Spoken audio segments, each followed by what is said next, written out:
Hi everyone, this is Amy. So in the last couple of years, I've become obsessed with matcha lattes and I've been making them at home a few times every week.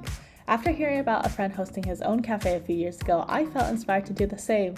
This is a video of cafe planning, cafe day, and I even include a cost breakdown for your reference in case you want to host your own. Hope you enjoy. Hey everyone, welcome to this week's video. I'm so excited to say that this is the home cafe vlog.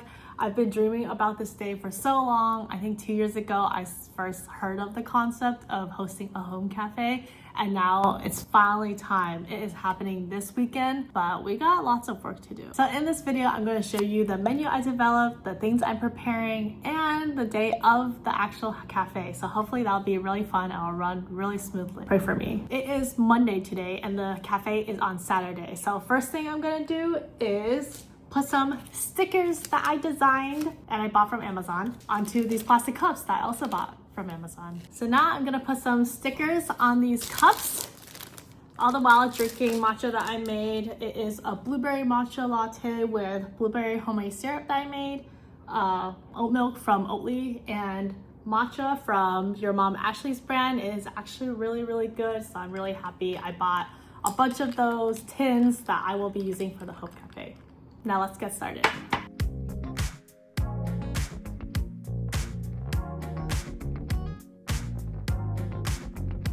Ta-da! I finished!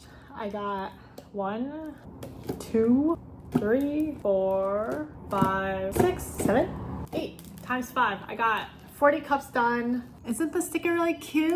I will also explain the meaning behind the sticker in the next section. I'm so excited. I invited around 20-ish friends, so I don't think I'll use this many cups, but in the case that somehow I do, I wanted to be prepared, so I did 40 cups. Essentially, my zodiac sign is a rabbit, 兔子 in Chinese, and my last name is Zhong, but if you change the tone, it sounds like zhong, which means planting or potting in Chinese. So together, 种兔子 meant planting a bunny. And it was what I went by on social media Weibo as a kid in China, and I thought it was really clever. You can say my inner child is truly coming out right now. This is also the menu I designed on Canva.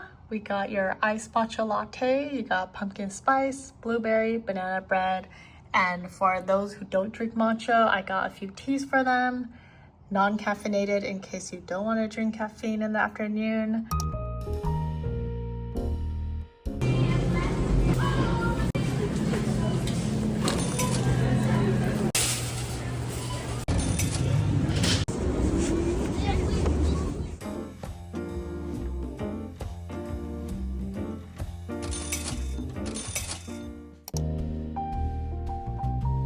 First up is making the blueberry syrup for the blueberry matcha latte. I have made this a bunch of times at home for myself, but in a much smaller quantity, so this will be new for me.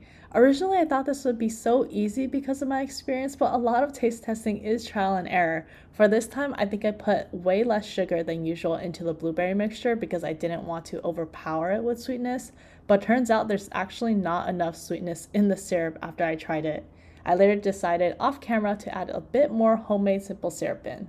If you're interested in more matcha content, I also have a whole series of making matchas 12 days in a row on my YouTube Shorts or Instagram. I also did all the bobas I tried in China, which includes a whole ton of matcha too.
The base of the banana bread syrup is inspired by a whole lot of online recipes adjusted to my taste. The key is cinnamon, banana, sugar, and vanilla extract. Same goes with blueberry syrup that I have only made it in small batches before, so we'll see how this goes. As you'll see during the making process, I realized the banana bread mixture was so thick I had to simmer more water into the pot to make the straining process easier. But ultimately, the taste test was a success.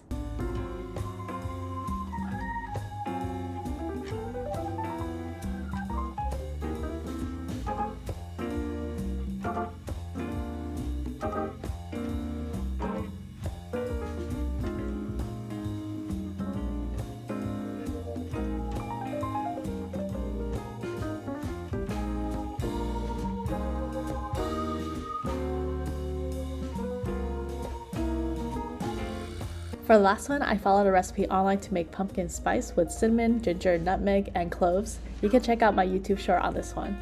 For simple matcha lattes, I make my homemade white brown sugar simple syrup blend. I learned this recipe from the boba book.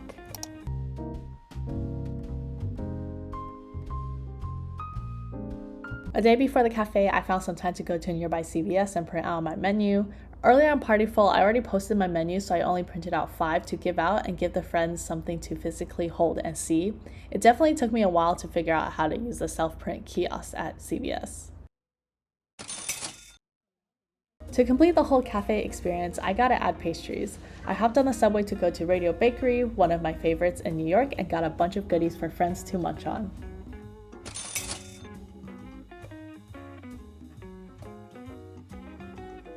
Now that we're back at home, Albert also helped me while we caramelized some banana slices to go on top of the banana bread matcha lattes. Spoiler alert, when things got busy, we totally forgot to add these on top and we ran out.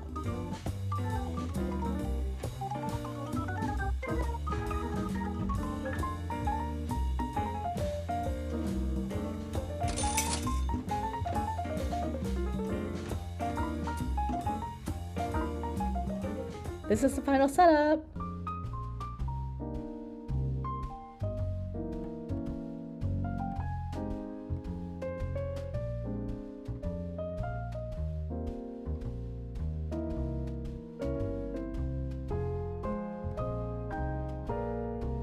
After we got our first friends coming in, we got straight to work. Not gonna lie, once the first few drinks started going out, it was just non-stop drink making after.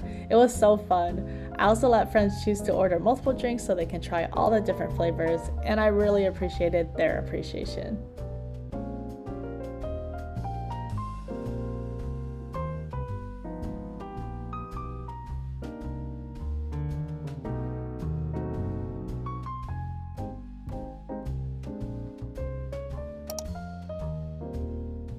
Now on to our favorite topic, which is obviously money. To make my little cafe sustainable and not break the bank every time I host, I created a spreadsheet to track costs and see how much of everything I would need next time. Do you want to guess how much I spent in total?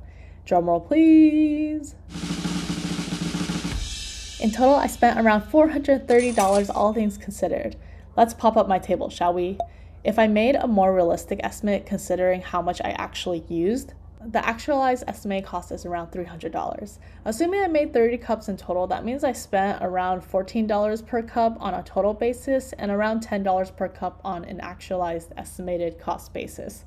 Not gonna lie, it gave me some idea of how much opening up a cafe costs on an extremely simplified basis. Looking at this spreadsheet, I'm really brainstorming what to improve.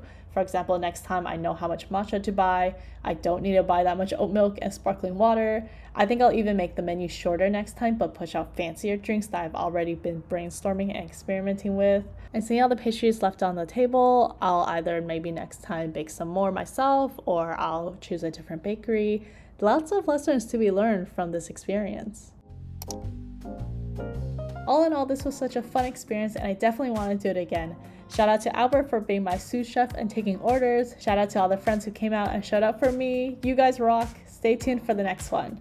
And thank you for watching. See you in the next one.